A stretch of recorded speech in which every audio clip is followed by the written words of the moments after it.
Welcome to the Frost Finals, the 60-day hurdle. In lane 1, the gardener. He's looking intense. On your mark, get set, so! Comes to the first hurdle. Oh. And that's the race to the first frost. It's Friday in my garden, and you know what we do in my garden on Fridays? We plant. We made it to Labor Day, I told you we were going to plant. I've got a little area here. We're going to clear this off, and while I pull some of this mulch out of the way, get a pen and paper, and I'll show you what we're going to plant this weekend. With a lot of your stuff, it seems like we're playing the long game, but it really is a whole bunch of different short sprints. And the list I'm going to give you is the same list that you plant in April, May, June. It's the same list of stuff that we like to eat. These are some of the fastest growing seeds we can put in the ground. We're going to plant some more lettuce and spinach. We're going to plant some more radishes right next to these radishes. We're going to plant some more beets. Has anybody ever said you can't have enough beets? We're going to plant another round of carrots. I'm going to start them in containers this time, and I'll explain why in a little bit. We're going to put some turnips in, some bok choy. We're also going to start some green onions. We're going to start some more cilantro. Basil's in the running, but I've got a ton of basil going right now, and we're going to make starts out of those. We're going to put some beans in. And if you want an edible flower that you still have time, zinnias are a good one. There's a couple other plants we have a good chance of getting a harvest off of in the next 60 to 100 days. I'm going to plant some corn, some summer squash. We're going to plant some cucumbers this weekend. We got a pretty good little area open up. I am going to plant a couple things yet tonight, but we're going to plant several more things over the weekend. I hope you're up for the race. So I'm going to be a little more traditional. I'm going to go ahead and make a few rows. And we are going to put some mulch back over most of this. It's the lettuce and the carrots that you don't want to put mulch on.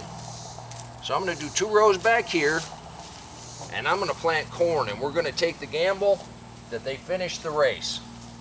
Just like everything else in the deep mulch, you pull the mulch back down to bare soil, then you plant your seeds as normal, and then we mulch back. And you're saying I'm planting it way too heavy, and I probably am, but that's the way I do it. We don't spray, we get critters out here. Nice soil contact, and I'm putting a little bit of soil back over the top, simply because we still are going to have a couple warm days.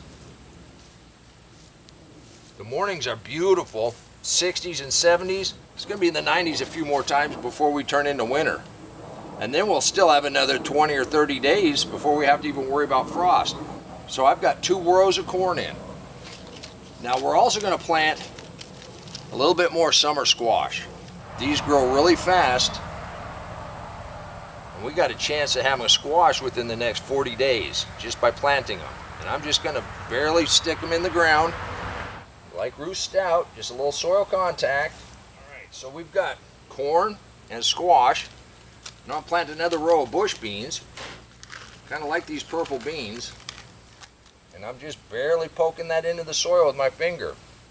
Oh, hold on. I just did corn, squash, and beans. Another round of 3 sisters right here. And I'm going to put a stick so I know that I have the front here, and we'll plant that front out this weekend. And then with all your seeds, I'm going to give it a nice little drink.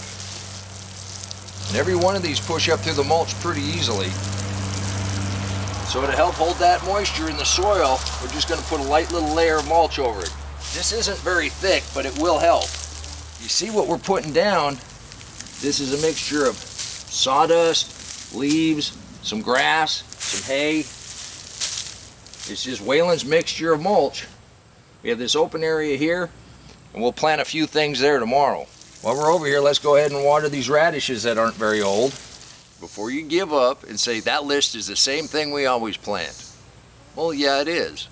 Because we're supposed to be succession planting all year long. That's the long game. I've had one of those things growing in this garden continuously for over 3 years. And we still have 40 days or so before we're even going to think about putting in the real cold weather stuff. The stuff that we're going to cover with the mini greenhouses, you know, the clear plastic totes. Even in the areas where the ground freezes, those clear plastic totes extend your growing season and starts it a lot earlier. The list that I've given you today are the things that I eat. And in a garden, you want to plant what you want to eat. Let's take a look at a couple of these same things that I planted throughout August and see just how fast they grow. But radishes, when we put those in, if you've never grown anything, get a container, put a little soil in it. Let's plant some radishes. You'll be amazed at how fast they grow. And you can eat the leaves, as well as the radish, as well as the seeds, and they're wonderful. So come on, let's go take a look at a couple things we already have in the ground. Now, one of the reasons I'm going to go ahead and plant carrots in a container is I can control the slugs a little better, and they like to eat these when you're sprouting them. This was just an exercise to show you that you can go ahead and sprout them in the hottest part of the summer. And even as long as I've been doing the deep mulch, this ground really is clay. And it doesn't go down very deep, and then it gets kind of tough, even though it's got the life in it, it's got some holes, it's got tunnels from the worms, everything that you want. The carrots still like it really loose and fluffy. I think in a container we'll be able to get some nice long carrots. We do just fine out here with carrots, they just take longer than normal. And where I planted a couple of these summer squash, they're doing tremendous. Beets are growing well up underneath the butternut squash, so is the lettuce. You just want to make sure we keep our babies watered. Everything that we're going to plant this weekend grows very, very quickly. And if you plant along with me, I think you should be able to have a pretty nice little harvest of most everything that you plant well before the frost. And these squash are about 2 weeks older than the ones we just watered. And they've got tons of flowers, male and female. So I'm expecting to start getting some yellow crookneck squash off of here within the next week or so. You can do this too. Now, we are in zone 7A/B, depending on what map I look at. And that tells us that somewhere towards the end of October, the weather's going to turn. We're probably going to have a day or two of frost, but then it warms right back up. So most of the things on that list are cold hardy. And if you have some protection, some way of covering them a little bit during those 1 or 2 days that are going to get frosty, you can probably grow all the way up until Thanksgiving, if not further. Here's the second round of corn and beans that we planted in late August, and they're already this big. Next to the corn that we planted in late July, you can do this too and still have a fine harvest. We are going to go ahead and plant another round of cucumbers. A lot of this damages squash bugs that didn't have any squash to eat on, because they'd eaten all of them. We do have a little bit of aphid damage, but the cool thing is, check this out. Now, if you got bugs that looks like that, you want to be thankful. I got them all over here. Those are baby ladybugs. That's my army that's going to take care of the aphid problem. I think they got here in the nick of time because we still got some really nice leaves, got some nice ladybugs, so we still got a chance of getting some cucumbers. And now that we made it to the Labor Day weekend, leave a comment down below and tell me what you're going to plant. We can sprint to the first frost together.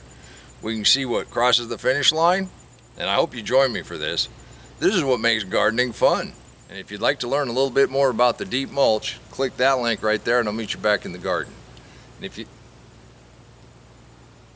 sometimes you get distracted by shiny objects.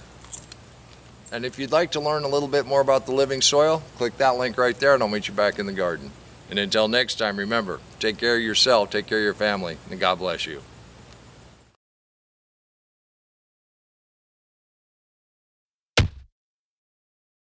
Come on, let's plant. Let's go plant garden.